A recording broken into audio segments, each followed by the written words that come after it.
할렐루야, 함께 지어져가는 교회 성도 여러분들을 주님의 이름으로 문안합니다. 여러분들의 하루하루가 하나님의 은혜 아래 건강하고 행복한 일상이 되시기를 주님의 이름으로 축원드립니다. 오늘은 베드로전서 2장 11절과 12절의 말씀, 두 절 말씀만 함께 생각해 보도록 하겠습니다. 지난 시간 우리는 혈통적으로는 유대인이 아니라서 전통적인 유대인들 입장에서 보면 하나님의 백성이 아니었던 이방인들이 예수 그리스도의 사역을 통하여서 그 복음을 통하여서 하나님의 백성이 된 사건, 그래서 그들의 정체성이 어떠하고 하나님 나라에서 그들이 어떠한 존재로 명명되는지, 이름이 붙여졌는지에 대해 함께 생각해 보았었죠. 9절 말씀을 보면 택하신 족속, 왕같은 제사장, 거룩한 나라, 그의 소유가 된 백성이다. 여러 가지 그런 단어들을 통해서 이제는 너희가 예전에 속했던 정체성을 가지고 살아가는 것이 아니라 하나님 나라에 속한 새로운 정체성을 가지고 살아가야 한다라는 이야기를 베드로가 이 편지를 읽는 사람들에게 전하고 있었습니다. 오늘 본문인 11절과 12절 말씀은 앞선 그런 베드로의 논의의 맥락에 이어서 다음과 같이 이야기를 합니다. 11절 말씀, 사랑하는 자들아 거류민과 나그네 같은 너희를 권하노니, 여기서 사랑하는 자들아 라는 표현은 베드로가 이 편지를 읽는 독자들에게 내가 너희들을 사랑한다 라고 말한 것이 아니라 좀 알기 쉽게 설명을 한다면 하나님께로부터 사랑을 입은 자들아, 하나님께로부터 택함을 받은 자들아, 하나님이 사랑하는 자들아 라는 의미로 지금 베드로가 이와 같은 표현을 사용한 것입니다. 사랑하는 자들아, 너희가 어떤 사람이 되었다고요? 거류민과 나그네가 되었다.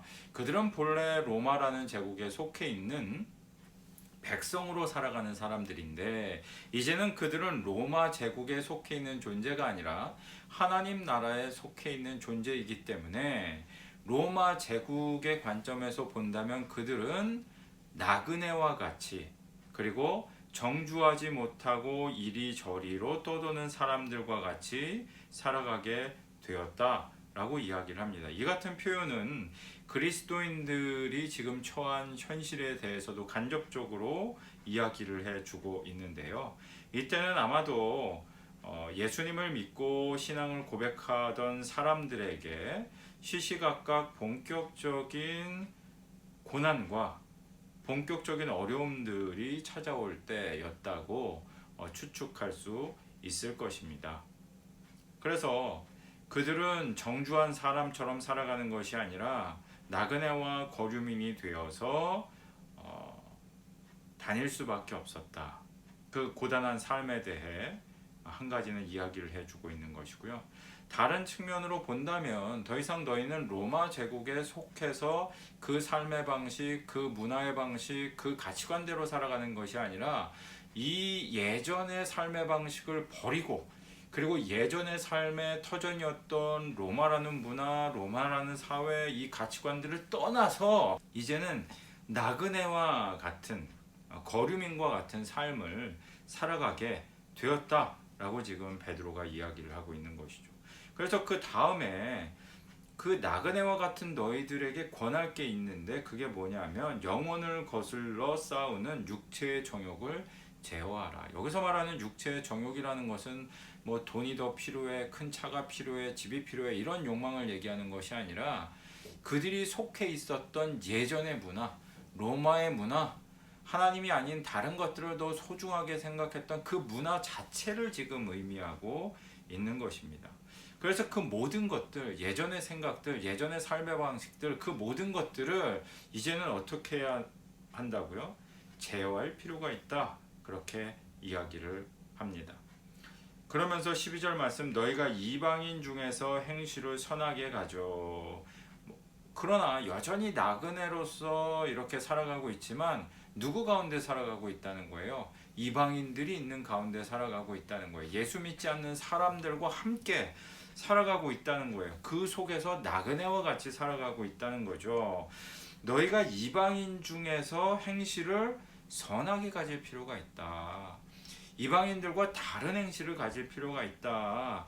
그리고 이방인들이 보아도, 예수 믿지 않는 사람들이 보아도 선하다고 인정할 만한 삶의 방식으로 너희가 살 필요가 있다. 이렇게 이야기를 하는 겁니다. 악행을 한다고 비방하는 자들로 하여금 너희 선한 행실을 보고 오시는 날에 하나님께 영광을 돌리게 하려 함이라. 그러니까 세상에 예수님을 믿지 않는 사람들은 예수 믿는 사람들, 교회 다니는 사람들을 보면 어떻게 한다는 거예요. 악행을 한다. 또 이야기를 하고 비방을 하는 그런 사람들도 있다는 거죠. 실제로 초대 교회에서는 복음을 따라 사는 사람들에 대해서 로마에서 핍박했던 많은 이유들이 있는데, 성찬식에 대한 이야기들이 이제 와전이 되고 악의적으로 덧붙여지면서 예수의 살과 피를 마시는 그 성찬이 마치 예수 믿는 사람들이 자기들끼리 모여서 일종의 비밀스러운 식인의식을 한다, 이런 식으로 와전이 되기도 했었고요. 또 형제 자매라고 서로를 지칭하며 그렇게 하나의 공동체를 이루는 것을 보고 굉장히 방종하고 윤리와 질서가 없는 자들이다, 사회를 전복시키려고 하는 자들이다, 이런 누명을 쓰기도 했다는 거죠. 선한 행위였지만 믿지 않는 사람들이 볼 때에는 이해할 수 없는 행동이었고, 굉장히 그것이 이상한 행동으로 그렇게 비방할 수 있었다라는 겁니다. 오늘날에도 비슷하지 않습니까?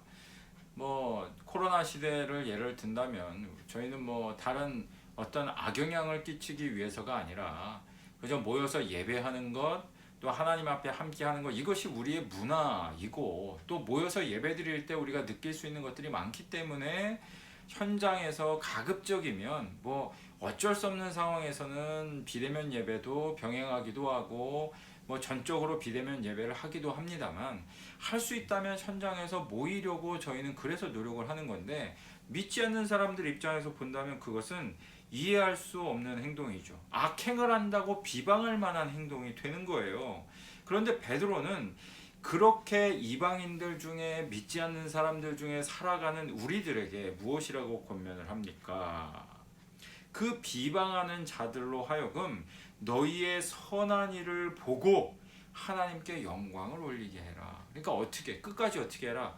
선하게 해라. 세상 사람들과 다투어서 자기 이익을 지키기 위해 똑같이 악한 방식으로, 악한 생각으로 악하게 대적하고, 괴물을 대적하기 위해 나도 똑같은 괴물이 자기도 모르는 사이에 되지 말고, 상대방은 악의를 가지고 비방을 하고 상대방은 괴물처럼 보이는 행동들을 우리에게 이유가 없는, 때로는 그런 행동들을 한다 할지라도 우리는 처음부터 마지막까지 일관적이게 선한 생각, 선한 가치관, 선한 방법을 사용함으로써 결국에는 악한 자들까지라도 야, 저 사람들은 정말 다르다라는 그런 이야기를 듣게끔 행동할 필요가 있다, 베드로가 권면을 하고 있는 것이죠. 참 쉽지 않은 그런 삶의 방식입니다. 하지만 사랑하는 성도 여러분들, 우리가 그렇게 할 수 있는 까닭은 나에게 능력이 있고 내 인품이 훌륭하고 내가 괜찮은 사람이라서 그런 게 아닙니다. 베드로가 얘기했던 것처럼 우리가 하나님께로부터 사랑을 입은 자이기 때문이죠. 사랑을 받은 자이기 때문입니다. 자격이 없는데 사랑을 받았기 때문에 우리 역시도 세상 사람들에게, 우리를 적대하는 사람들에게 사랑으로 그들에게 우리가 가지고 있는 빚을 갚을 필요가 있는 것이죠.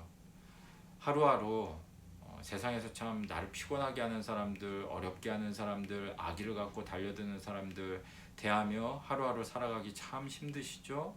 하지만 이 말씀을 기억하십시오. 우리가 가지고 있는 선한 가치관으로 그들을 감동시키기까지, 그들의 마음이 변화되기까지 포기하지 않고 달려가실 수 있는, 주님의 손을 붙들고 달려가실 수 있는 저와 사랑하는 모든 성도님들이 되시기를 주님의 이름으로 축원드립니다.